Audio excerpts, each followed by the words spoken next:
and welcome to South Asia Today, a show that provides you the glimpses of South Asia. I'm your host Yeshi. Here are the headlines.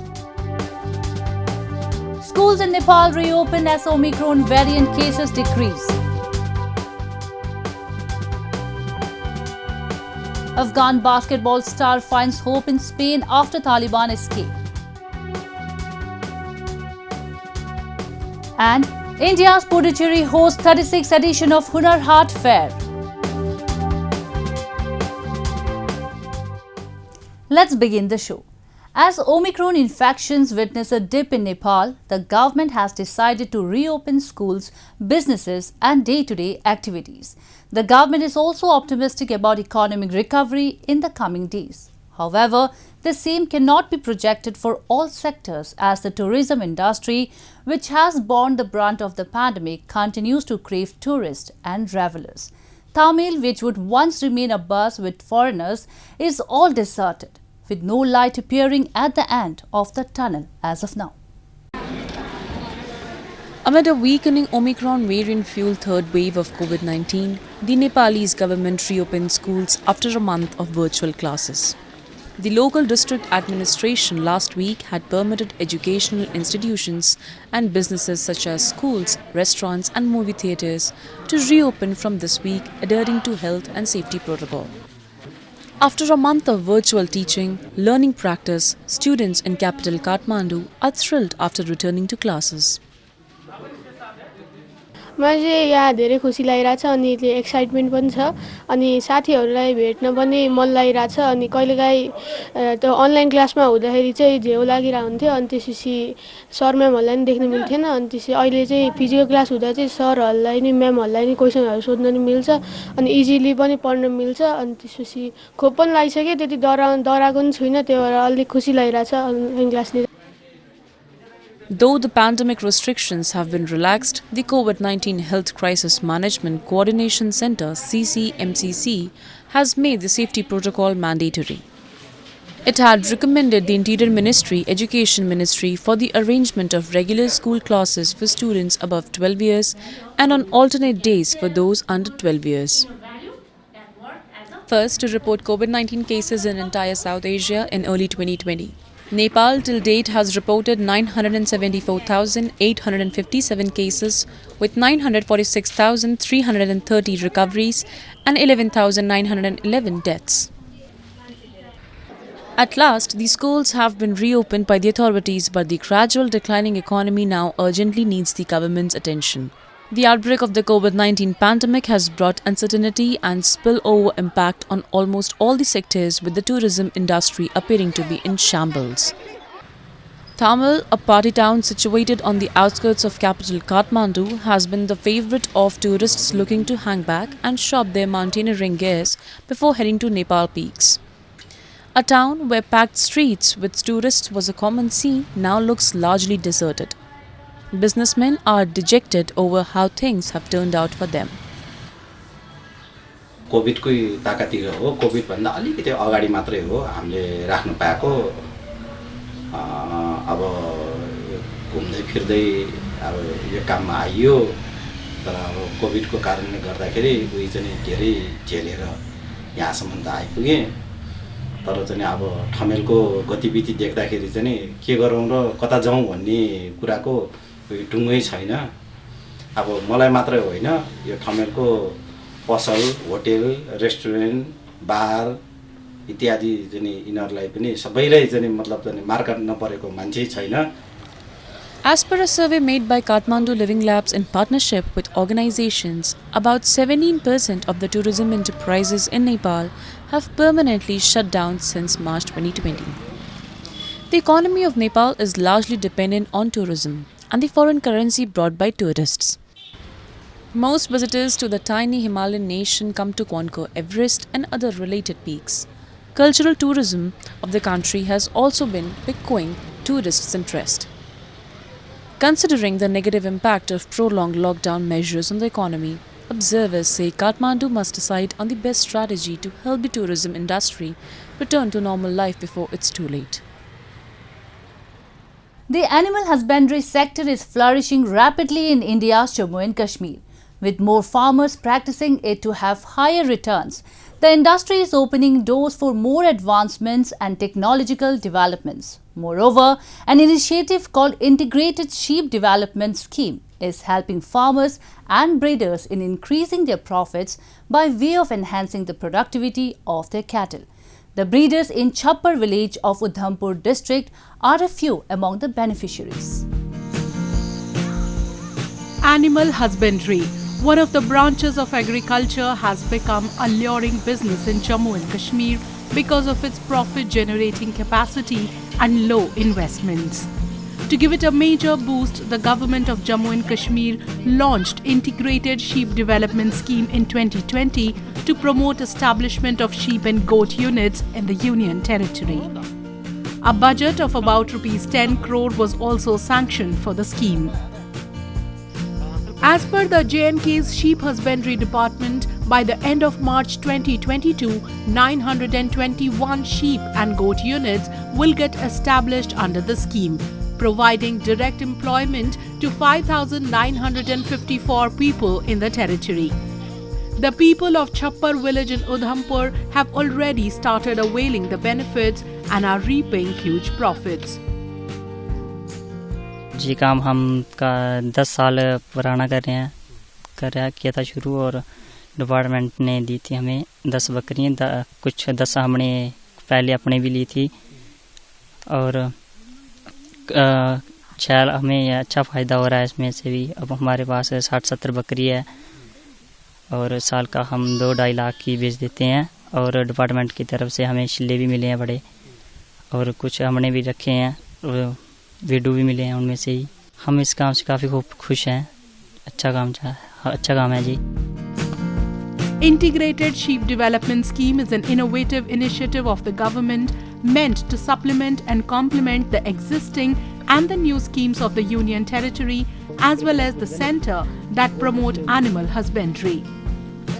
Under the scheme, 25 sheep or 10 goats are provided to the beneficiaries free of cost.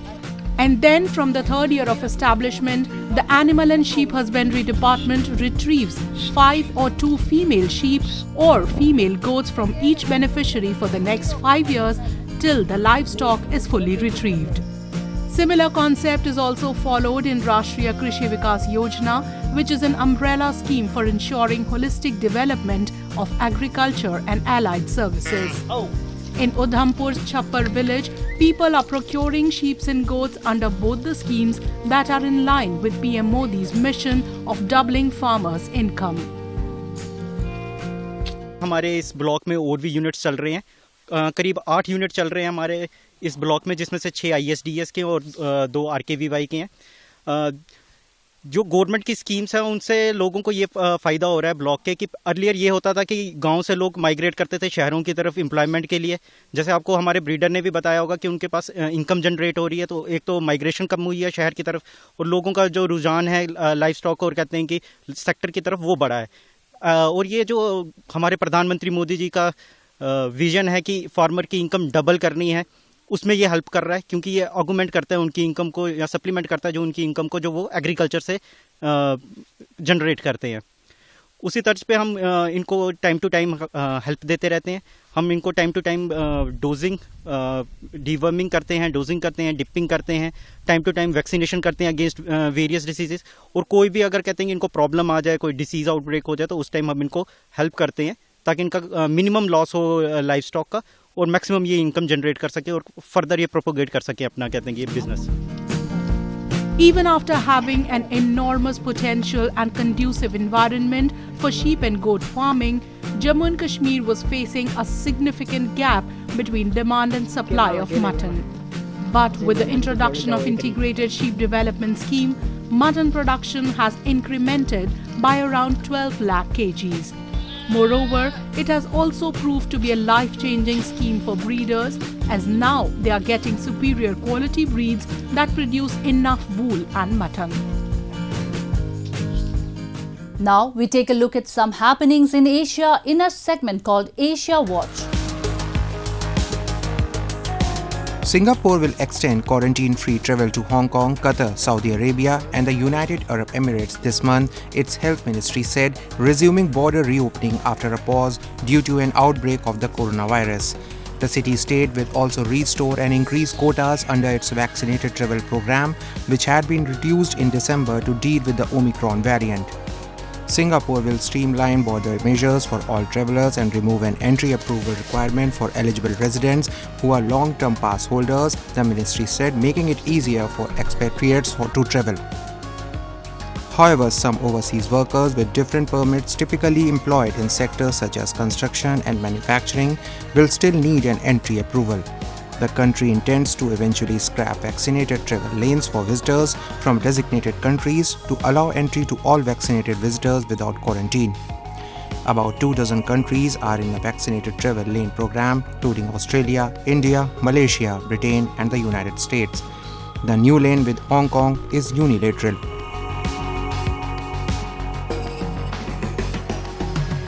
Union representatives of Samsung Electronics held a rally threatening what would be an unprecedented strike at a tech giant if their demands for high pay and better working conditions are not met.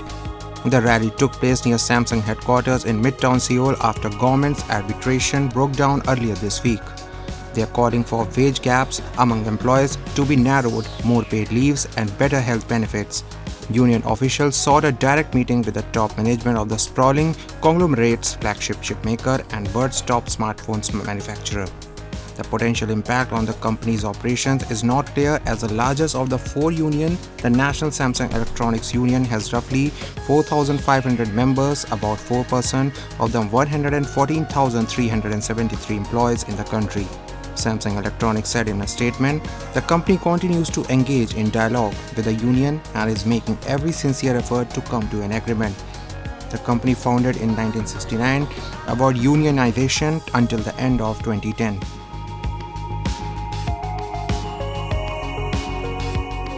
Since 1980, Japanese company Casio has been developing innovative technologies to help musicians better their performances.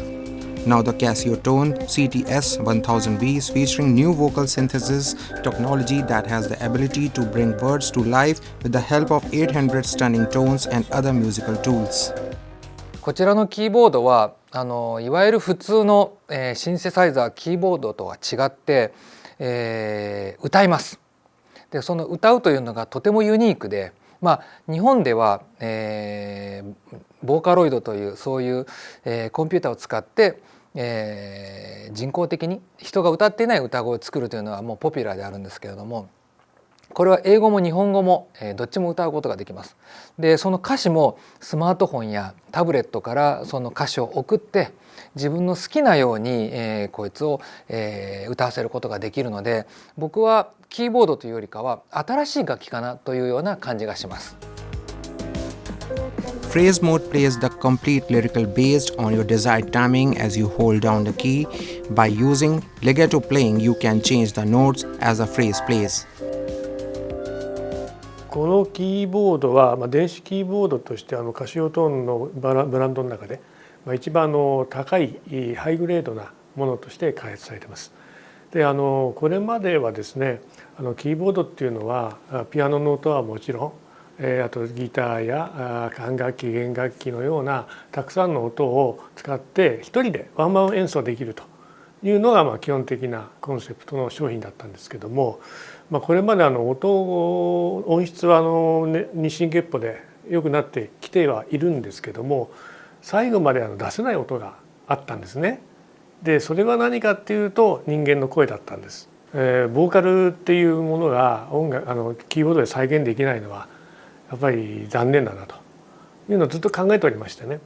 でその中でたまたま名古屋工業大学というところで研究されている声を使って音楽を奏でるという研究をされてまして、でその技術をカシオの技術と融合させることによって、そしてそれを鍵盤で弾けるようにするっていう技術を開発して、それによって今回鍵盤を使って歌詞を含んだ声ボーカルを演奏することができるという商品を作ったというのがこの商品の経緯コンセプトでございます。This innovative vocal synthesis allowed to the user choose from multiple vocalist models and adjust age, vibrato, portamento and other parameters. It can produce choir, robotic sound, vocoder-like texture and more, can even create a custom vocalist based on an audio recording. NTT Communications is a representative Japanese company of ICT and DX. NTT Communications is developing robot to manage the function of data center. With many companies moving to DX, the number of data centers is increasing rapidly, thus requiring more reliable management and efficient service delivery. There are a number of subjects like continuous increasing capacity, increased maintenance cost, and shortage of staff which needs to be looked after. The developed robots could be brought into use for solving these issues. NTT としてデータセンターを全世界から20カ国以上で提供しておりまして、年々データセンターは増え続けております。ただしですね、その分データセンターのコストは非常に高くて、ほとんどが人件費になっておりまして、こういったところをこのまま人で頼りすぎていてはですね、お客様に良いデータセンターサービスを提供できなくなってしまいますので、より効率化が図ってデータセンター増え続けてもお客様に安心安全のサービスを提供できるような形で、効率化を目指すためにデータセンターにロボットを導入しております。Face recognition technology has been installed in reception robot. Pre-registered visitor information will be checked. By performing the robot with route in the facility, the robot will guide visitors to the destination. Human being can check and inspect the data center from a distance through the robot's camera. NTT Communications allocate robot working to facility detecting reception and attendance observation. They are available for robot alternative to human work. NTT Communications is developing the most effective and efficient management of data center. It is the mission as a spreadhead company of ICT and DX. Moving on to war-torn Afghanistan, where Nilofer Bayat, former captain of the Afghanistan's women's wheelchair basketball team, has found a new home and a new club in Spain after she, along with her husband, fled Afghanistan when the Taliban took over Kabul in August last year. Let's take a look on her living and playing in the city of Bilbao. This is Nilofer Bayat, an Afghan wheelchair basketball player who is slowly adjusting to a new life in Spain, 6 months after fleeing Taliban rule in her homeland. She left on one of the planes bringing refugees to Spain after receiving an offer to play with Bidaidig BSR Bilbao, a mixed-gender professional wheelchair basketball team based in Bilbao. Bayat and her husband Ramesh Nayak say they are coming to terms with a society contrasting with the one they left behind. For us, it's not easy to join a society quickly because everything is different. It's a bit challenging for me to how to behave with people, how to live here. But I think for 1 year, yes, maybe we will learn too many things like language and living here. But the problem is that it's not easy to find home for refugees. It's not easy to find a job for refugees. And when you are a refugee, you are like, yes, you're separated from these people and you are in a different situation, and it's not easy.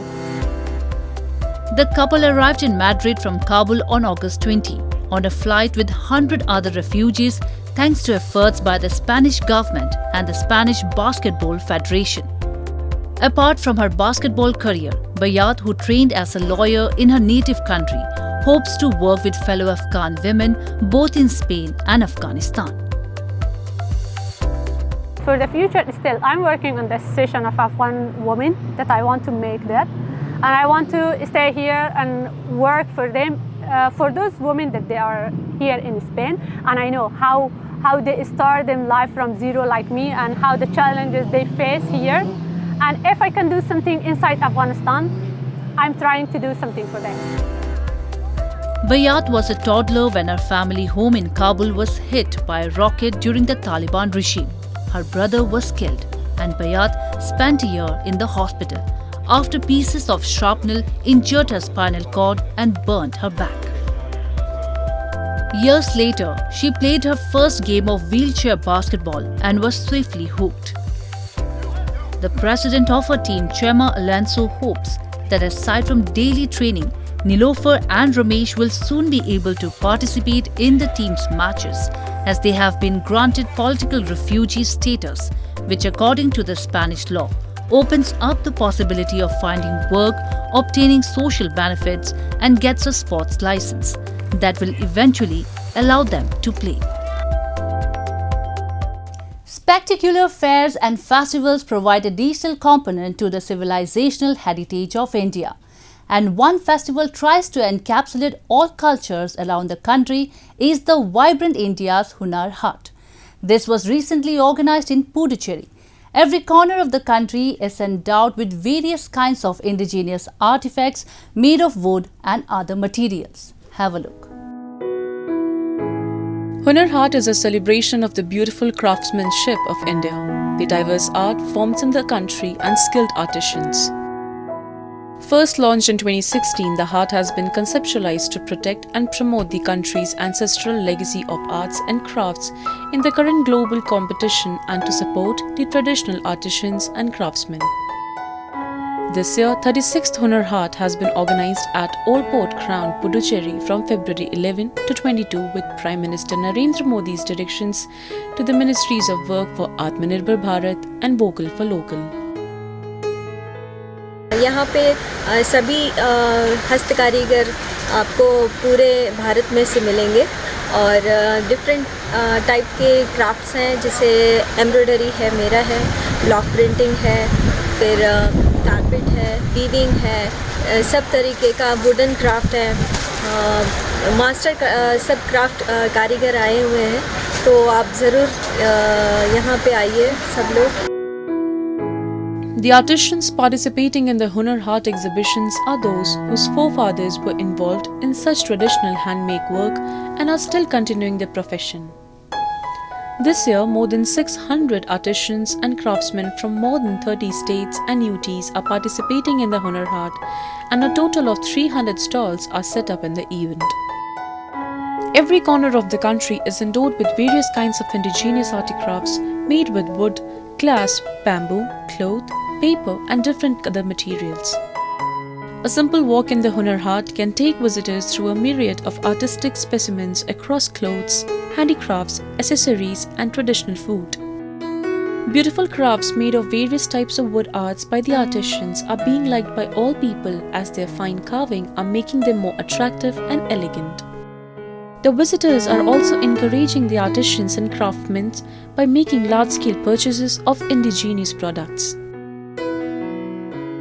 मैं उत्तर प्रदेश मुरादाबाद से आया हूँ. मैं अपने metal का बना हुआ सामान लेकर आया हूँ जो होम में डेकोरेट में काम में आता है. ये सब पूरा का पूरा सारा का सारा सामान हैंडमेड से बना हुआ होता है.